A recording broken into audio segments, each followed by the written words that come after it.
Hi, my fellow broke aristocrats. It's a long time no see. I thought I would hop on YouTube and talk to you a little bit about some of the videos I've been seeing, some of the prepper videos.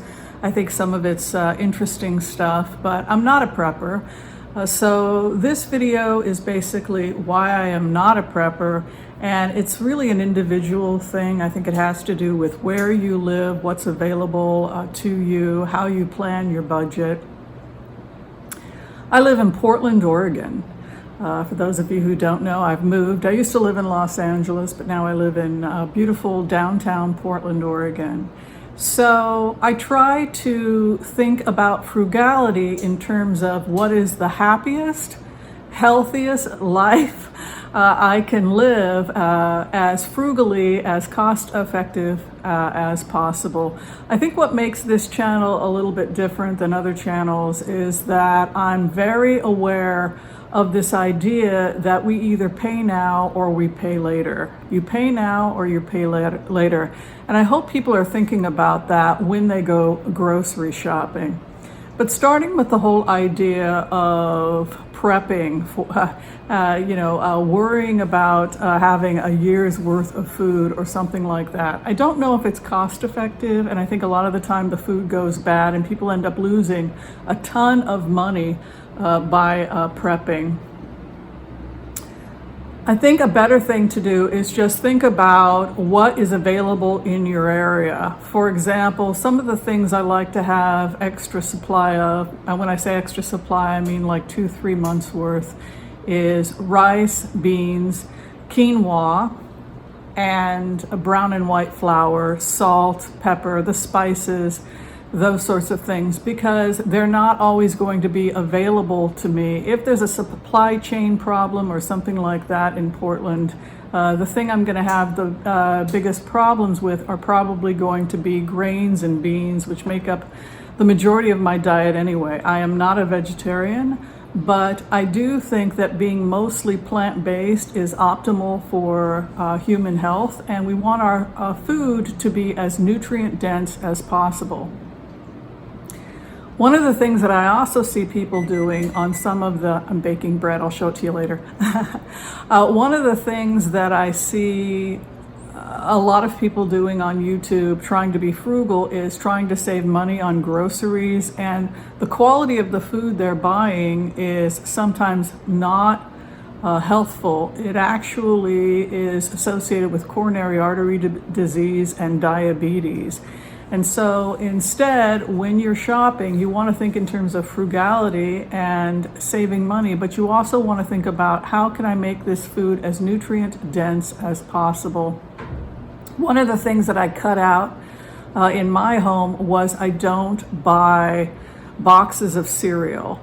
I think cereal is one of those overpriced things that people pack up on. They buy a lot of it and they really shouldn't even have it in the home. Instead, it would be better to have, if you're going to do a bulk item and you're going to be having extra in the event of an emergency, I would do old-fashioned oats instead. Old-fashioned oats can be made in a lot of different ways, and oatmeal, and you can also make granola from it. So things you want to think about is the versatility of the dry foods that you're keeping and whether or not it's going to be available in your area. I make different types of oatmeal depending upon what's in the cabinet. You can throw in some maple syrup, you can throw in some cinnamon. If you've got butter on hand, you can put a little butter in there if you like butter. I always keep coconut flakes. I buy in bulk from the Indian supply store, my dry goods. Sometimes I like to throw some coconut into my oatmeal. Raisins are another thing that I tend to buy enough to last me a couple of months, and I can put that into my oatmeal. So the idea is that I'm creating a lot of variety. It's tasty and it's got different nuts and seeds and fruits. Sometimes I like to throw frozen berries into my oatmeal. Again, because I live in Oregon, a lot of food is locally available. In the summer, people go and they wild craft, they wild harvest the blackberries and the huckleberries, and then we freeze them. My sister has a huge wall of blueberries, and she lets people just come and take all the blueberries they want, and then we freeze them, and those can be thrown into our oatmeal. They can be dried also and put into a granola. And again, it's just using what you already have and turning it into something healthy and delicious and nutritious, rather than going out and buying boxed cereal, which is made from simple carbohydrates and is associated actually with blood sugar dysregulation and diabetes. You want to think of something more like a whole food, like old-fashioned oatmeal, which is associated with helping with blood sugar levels and also lowering your risk for coronary artery disease. The bottom line is, if you're a broke aristocrat, is you may be paying more financially for your groceries, even if you are frugal, but you're thinking long term. Buying things like soda pop and sugar and bringing it into the home, even if it's a saving, is not going to be a saving down the road, because one of the most expensive things that can happen to you is getting sick. And so the idea here is that you buy the most nutritious food you can for the best value. Again, the base of the diet being brown rice, beans, quinoa, millet I have in my home. All those things I can store for a couple of months. Other things that I think about in terms of just bringing in on a weekly basis, those are things that are seasonal, that are available locally right here in Portland, Oregon. We have a farmer's market every Saturday, and so there's plenty of vegetables available right in the neighborhood in the event that, something should happen with the supply chain. I also have a small garden right here in my 600 square foot studio apartment. I actually have an indoor garden I'm starting, and outside I also, on my deck, I grow vegetables in small spaces, so that's another option.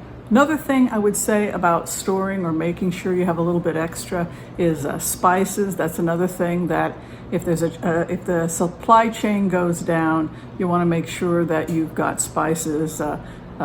Toilet paper, cleaning supplies, you can always get those at the 99-cent store, very cost effective. I tend to not make my own cleaning supplies just because I've been able to see large jugs of dish soap and washing soap for $1 or $2, and so I don't feel like it's cost effective for me to be spending all that time making stuff on my own. It's not a good use of my time.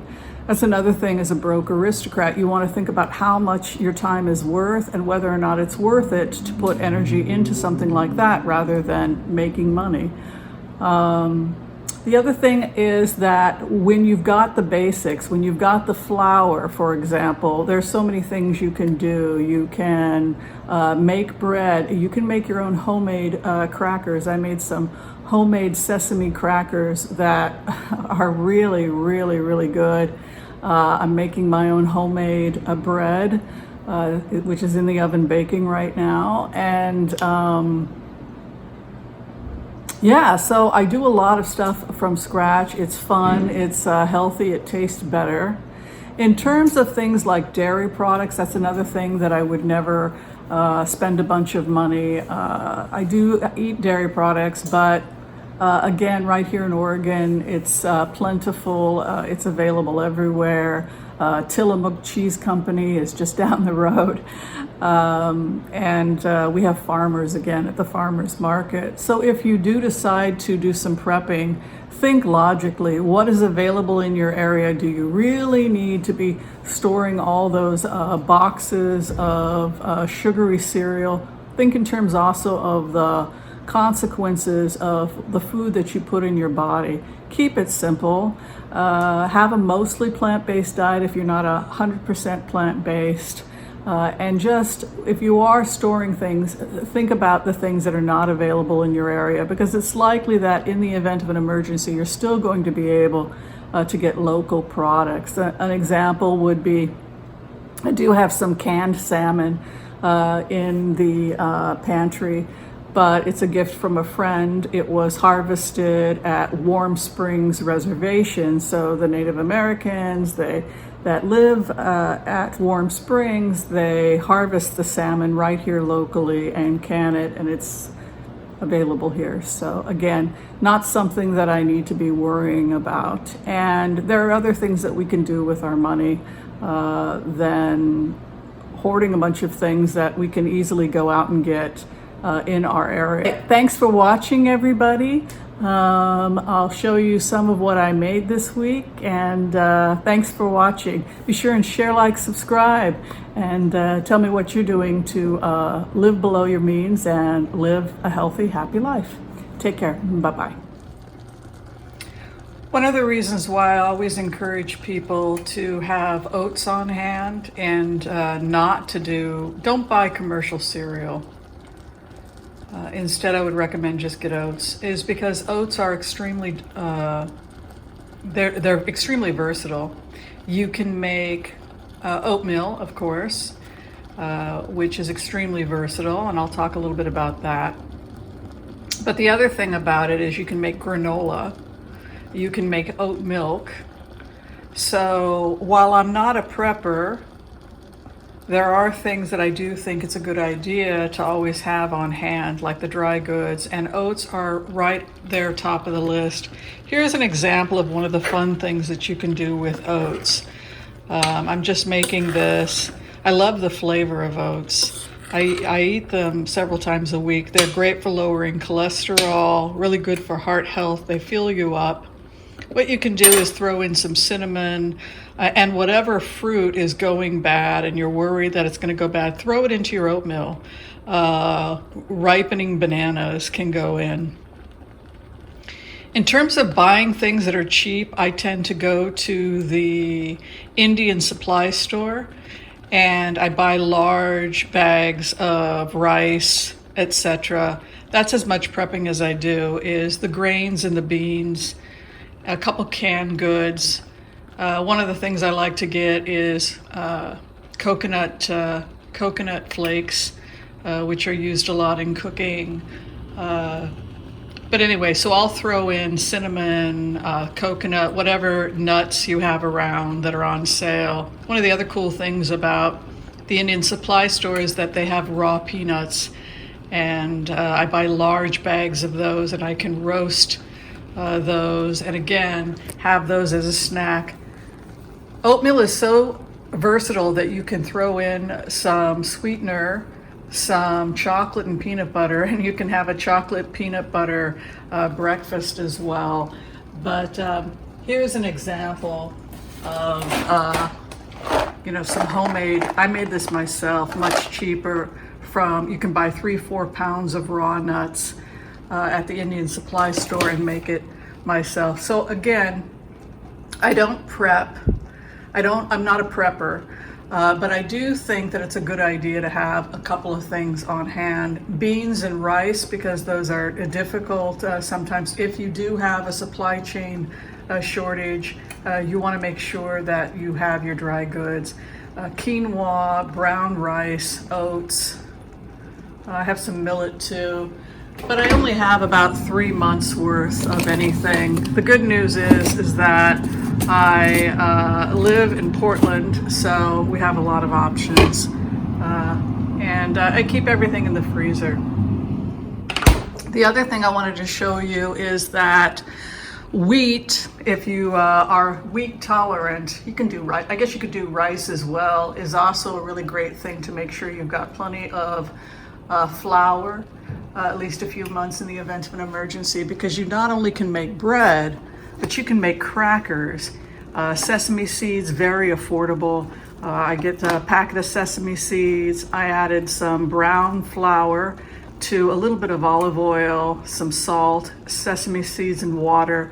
And then I laid it out on an oiled pan and baked it at 350, and now I have sesame seed crackers. So again, it's this idea of making what you can from scratch